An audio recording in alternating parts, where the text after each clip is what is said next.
time to meet me in the game room. Oh, awesome.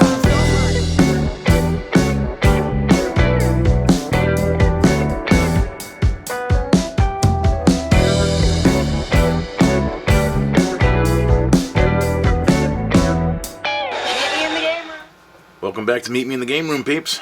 This is Frank, and I had somebody get a hold of me. I had a guy named Phillip get a hold of me from Atlanta, Georgia, and he has ColecoVision problems. So let's take a look at another ColecoVision. Here we go.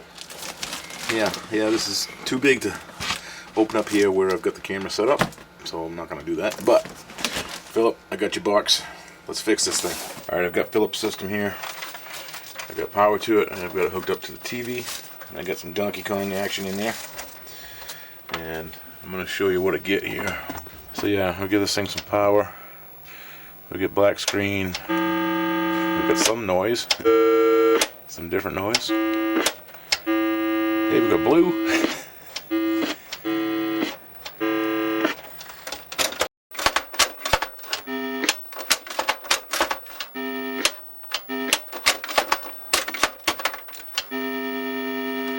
Alright, that's all we get.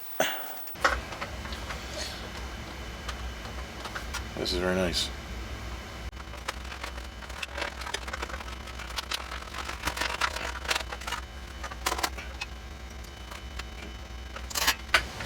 Something I'm noticing here is the cartridge slot.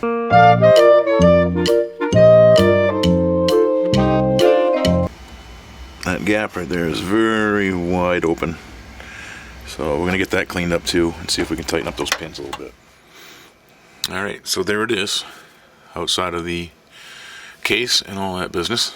There's your motherboard, and looking around before I did much of anything, before I started, I noticed that when I put my Donkey Kong in, that it felt a little funny. I thought it was maybe a little loose or something, and alright, that's something to address at some point. And then I got in here and I got looking. Yeah. So you see it down in there, it's all flattened. Right there, yeah. That could be the problem.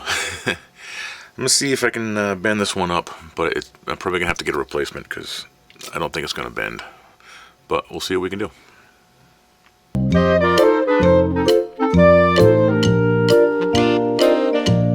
Okay, so I messed with that one, and of course the little pin broke because I knew it was going to. You can't bend that metal back and forth more than once, and that's it.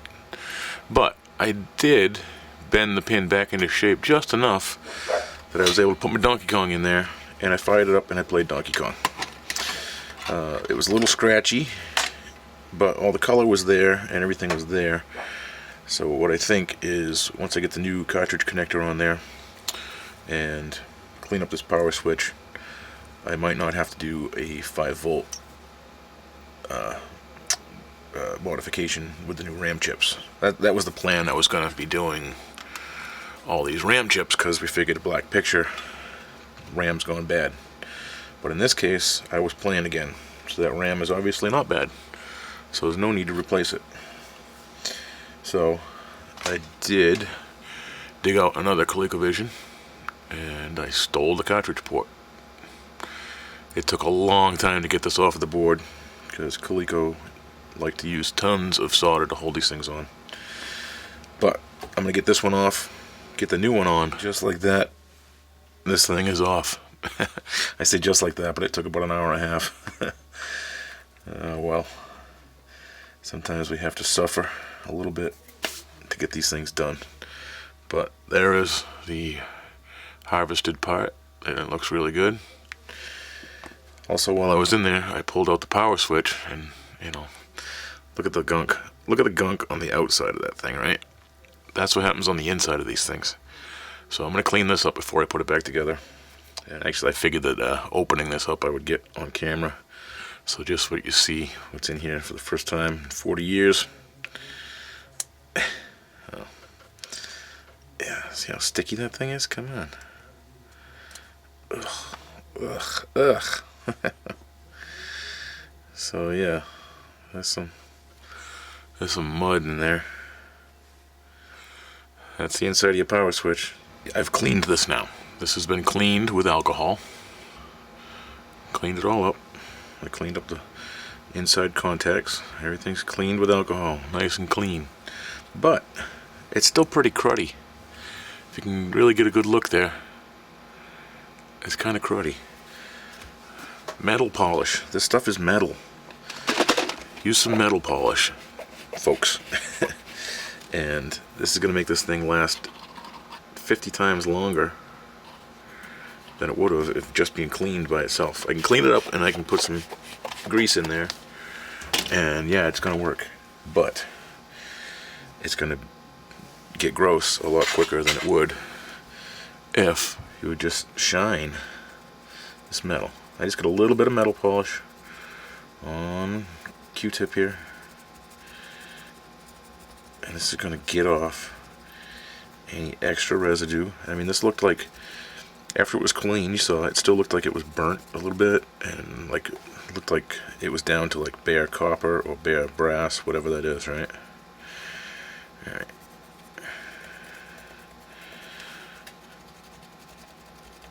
Look at that. Look at how much more comes off with the metal polish. Alright. Now it's a lot shinier, and it's protected now by the metal polish. And I'm still going to grease this up when I put it back together. But that right there is a lot better than it would have been if I just put it together. And same thing with these little tabs. A little bit of polish on here. Get off any last oxidized residue from 40 years ago. This thing's sitting around for 40 years. Alright, that looks pretty good. I do this one.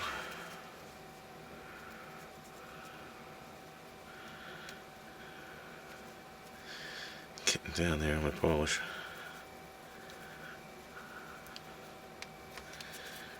Okay, that looks good. Alright, now that's a lot better. Now we know that this metal inside of the switch has not only been cleaned, it's been polished with some nice metal polish that's going to help treat it and protect it even longer. You know, hopefully it'll be another 40 years before somebody has to open this up again.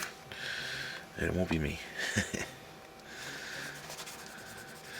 Maybe not. Maybe this will last now forever. Okay, well, there we go. So far on this project, we have our replacement cartridge slot ready to go. Power switch has been cleaned, disassembled, cleaned, polished, and is good to go. I'm going to put this stuff back in here, and after that we're going to flip this over. We're going to do a ground mod for these controller ports so they don't short anything out in the future, and then this thing should be done.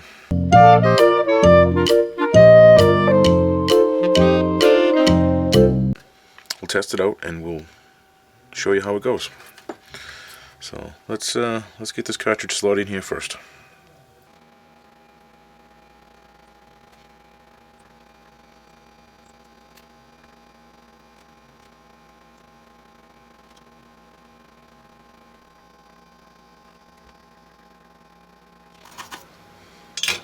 That looks pretty good. Let's get the power switch in too.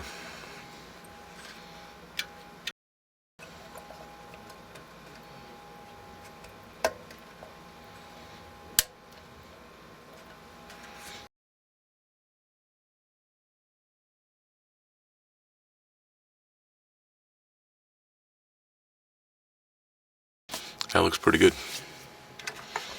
And that does too.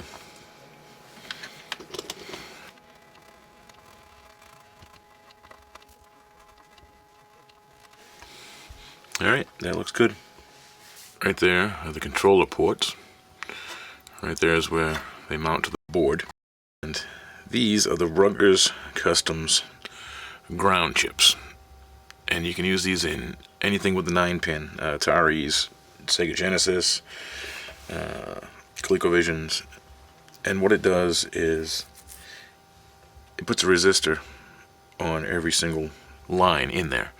So if you unplug this controller while this thing is on, it won't short out the CPU. And that happens a lot in ColecoVision. Actually, not the CPU, but the control chips that are right there. Those will fry out. Your thing will turn it on, you'll turn it on, your guy will, if you put on Donkey Kong, Mario will jump and go to the left, and that's it. And that's all he'll do. I've had 2 of them so far. They did the exact same thing. And it was because these chips were fried from pulling controllers in and out of there with the thing turned on. So these are just some insurance for the future. And they go on real quick. You just put them in place right over the pins that are there. And we'll tack in a couple and we'll lay this thing down.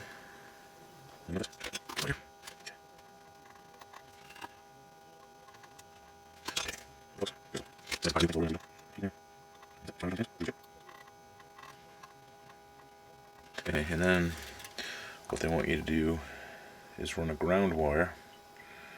So I'm going to use one of these extra little capacitor legs. And I'm going to put that right here on the corner to ground. And right over here to this big spot of solder on the main ground.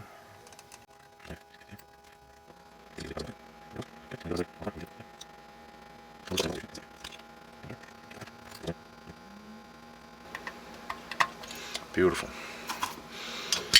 Okay, we'll just snip off that little bit of extra leg just to get it out of the way, because we don't need such things hanging around. Clip it the right way. There we go. Alright, as one.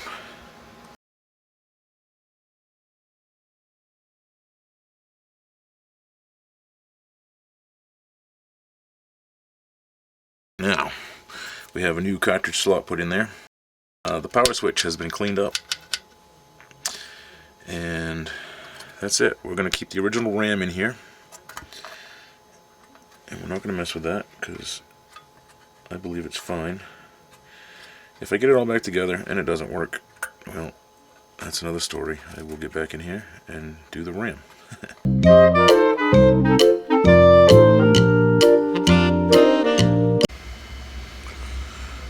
Okay, we're just doing a little freshen up on the controllers. And one of the things is to solder these wires directly to the board. And it keeps this connection really good. These old connections here are very old and they get weak and they don't make a very good connection anymore. And I found that if you just solder them there, they're easy enough to unsolder if you want to get them off. But this makes a nice connection, and you don't have to worry about whether your wires are actually doing anything or not, because you know they are.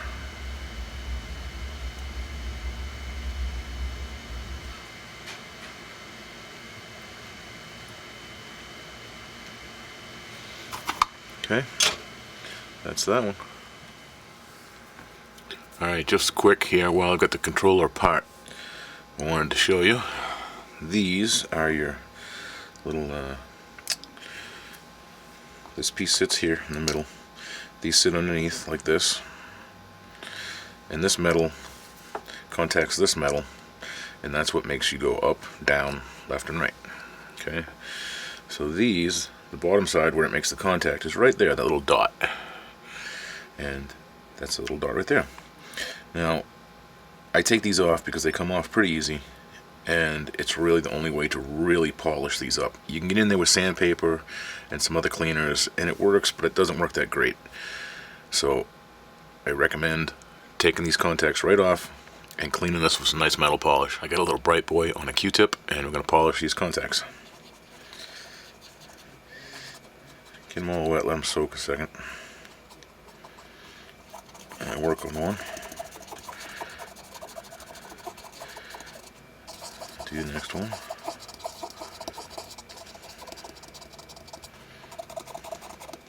Now you saw these before. They were just A little burnt looking.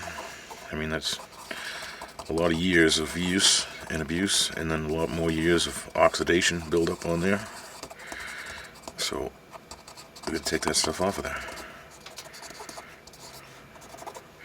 Okay, that's pretty scrubby looking. The clean side. Get off our residue.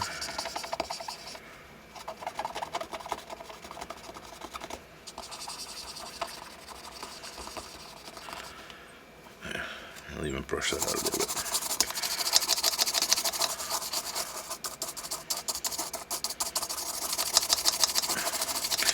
Make sure I don't have anything sitting in there.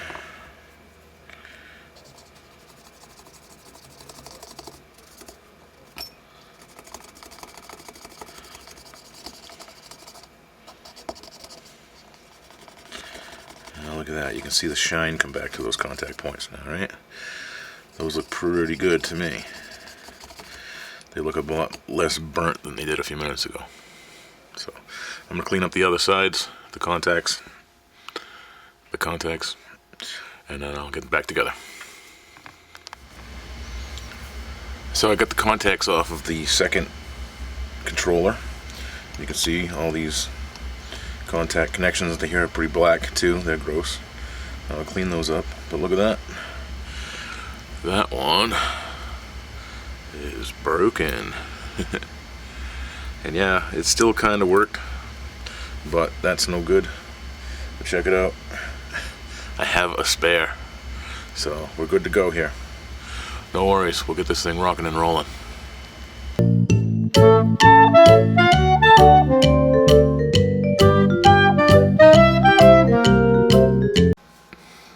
Just to keep you up to date on what's going on here.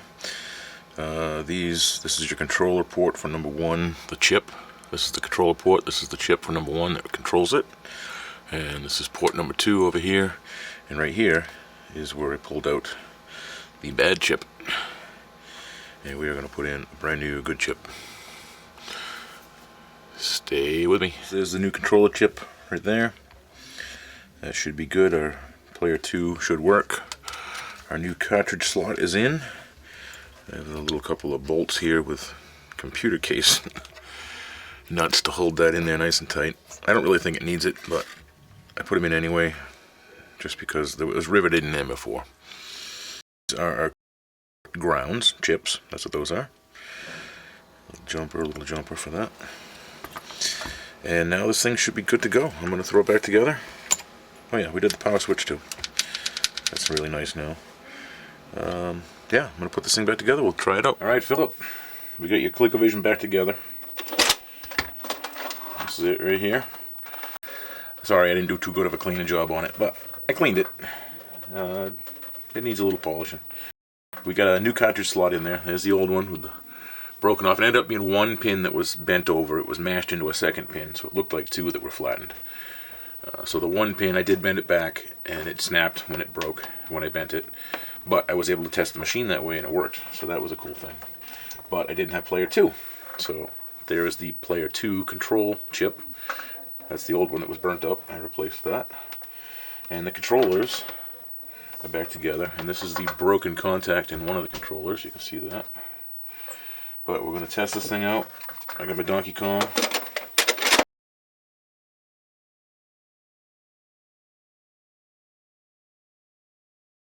After all that, player 1 doesn't seem to want to go down. I got taking a look at it. Alright, I'm back again. I went through it, made a couple of adjustments inside this controller. And we're going to hook back up the TV. We're going to try it out one more time, see what we get.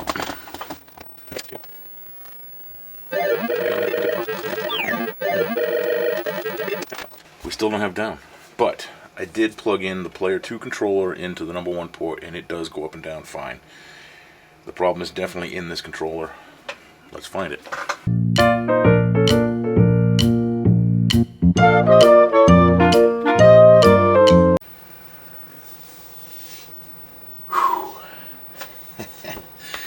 It has been a battle.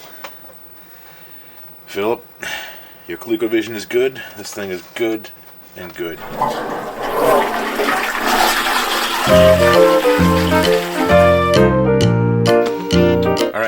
It's a week later.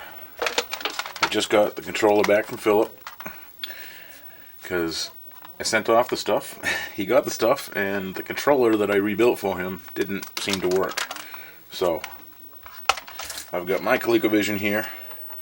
I'm going to unplug my controller one, and I'm going to plug in this one that Phillip built, or I built for Phillip. I just want to test it out in here and see if it does anything different in my machine. So I'm going to pan you over to the TV.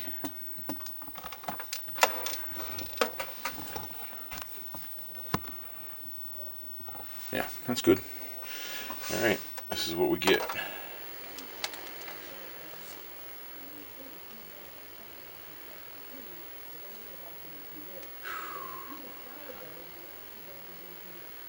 Looks pretty good. This one's only RF. There's no mod on this machine. Alright, button 1. Starts the game. Okay. I got left and right. I got up and down.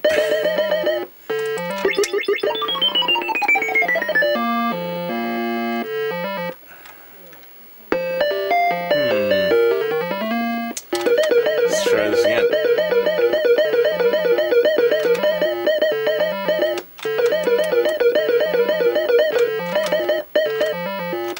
Yeah, I can go up, I can go down. It seems like I can go right and left.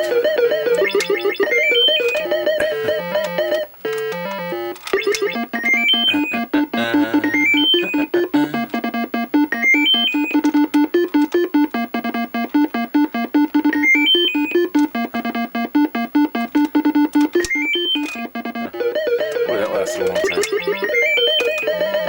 Come on, make it.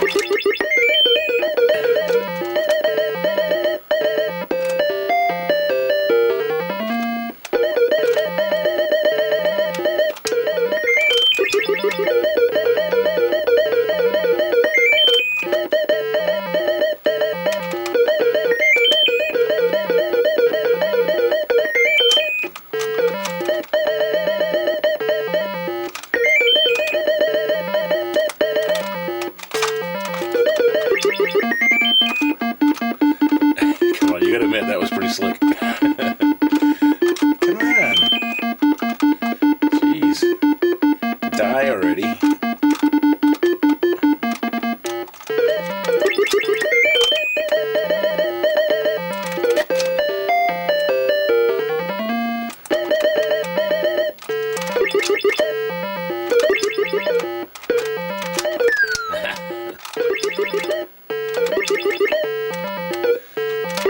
Everybody know that was possible.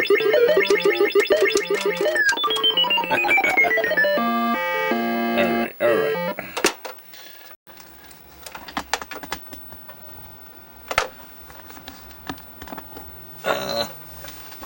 Well, Phillip, that's the controller, and I just played a bunch on here. I mean, I believe you. I totally believe you that it didn't work on your system, but I'm baffled as to why. So there's got to be something else going on, maybe in that system. I mean, I never heard of one version of a ColecoVision controller not working with another version of a ColecoVision console, but maybe that's a thing. So I'm going to do some research, and I will get back to this. Sorry for any inconvenience there, Phillip, but don't worry, we'll get to the bottom of it, I promise. One other thing I wanted to try real quick is, you recognize that little sticker right there on the number 2 button? This was what was left of your original number 2 controller, Phillip. I have this plugged into my number 1 slot on the ColecoVision, and I just want to see what this controller does on this system, because when I had this hooked up to your system, I could not get it to work. This is a controller, I told you, I swapped out many cords, I did a lot to this controller, and I still couldn't get it right. But I have it in my system, and we're going to try out the same thing. So let's see what we get. No jump on this controller. Yeah.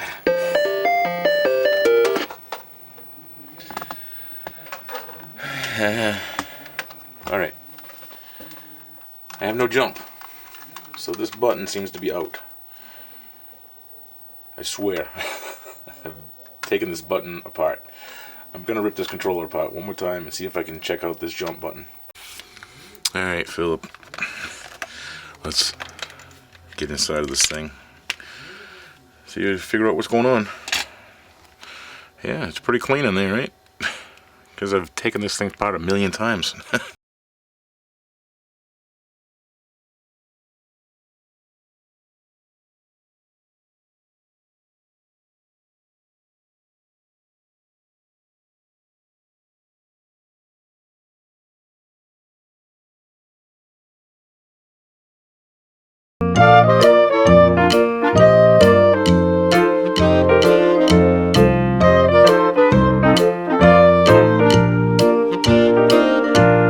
Alright, Philip, once again, we're back together.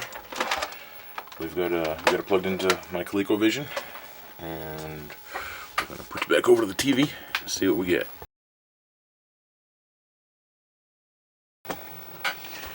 Alright, well, replacement cords. They don't have them coily, but this will work with Atari, ColecoVision, Sega Genesis, any of those. This is brand new. Let's try this one.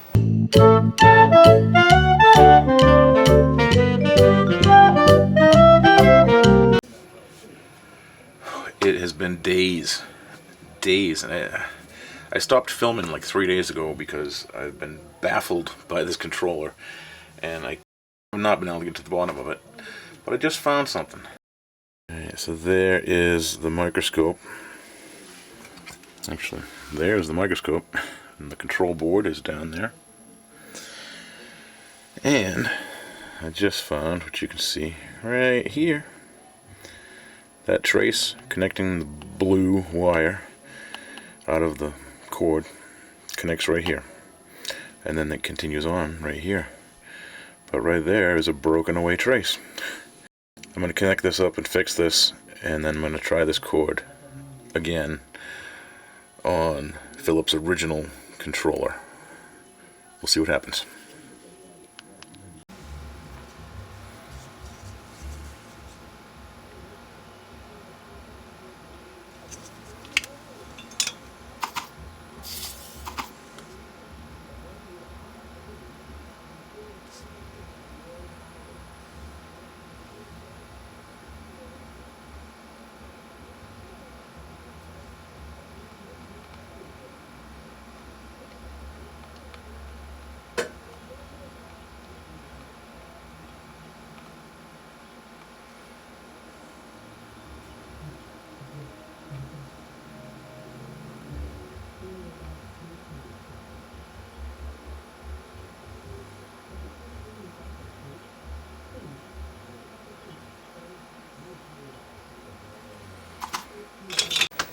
Alright, Philip, are we at the end of many weeks long journey here today? I came downstairs again today to just troubleshoot and see if I could figure anything out. And of course, under the microscope we found a broken trace that we did not find before. So there's your sticker. We're going to give this controller another shot, because that has to have been what it was. It has to have been. So I'm going to get this on, and I'm going to move the camera over there. We'll see what goes on. Fingers crossed.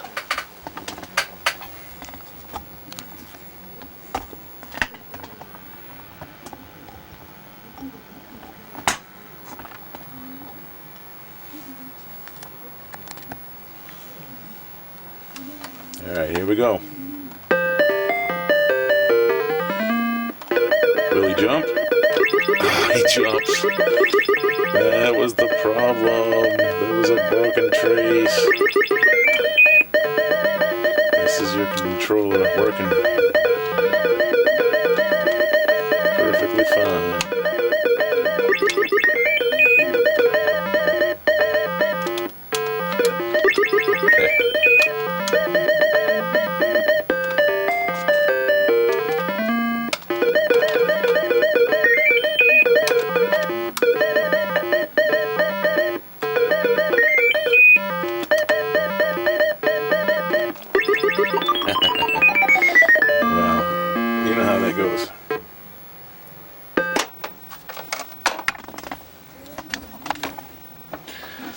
Am I happy? Yes. Wow. I don't believe it. That was it. One silly little broken trace where the blue wire connects. I can't tell you how many times I stopped filming. I kind of gave up on this whole project because I had done this so many times. But the microscope helped out, and being persistent helped out. So, Phillip, I'm going to get this packed back up and get it back in the mail to you. Sorry. But that is all for this long ColecoVision fix and troubleshoot, and with good results. So that's going to be it for this episode. Please stay with us for next episode and everything good to come. And thank you guys for all the subscriptions. You're awesome. I can't believe we're almost to 300 at the moment. When I'm recording this right now, we're at 297, and that is unbelievable. So thank you, much appreciated, you guys. That's all for now. Meet me in the game room.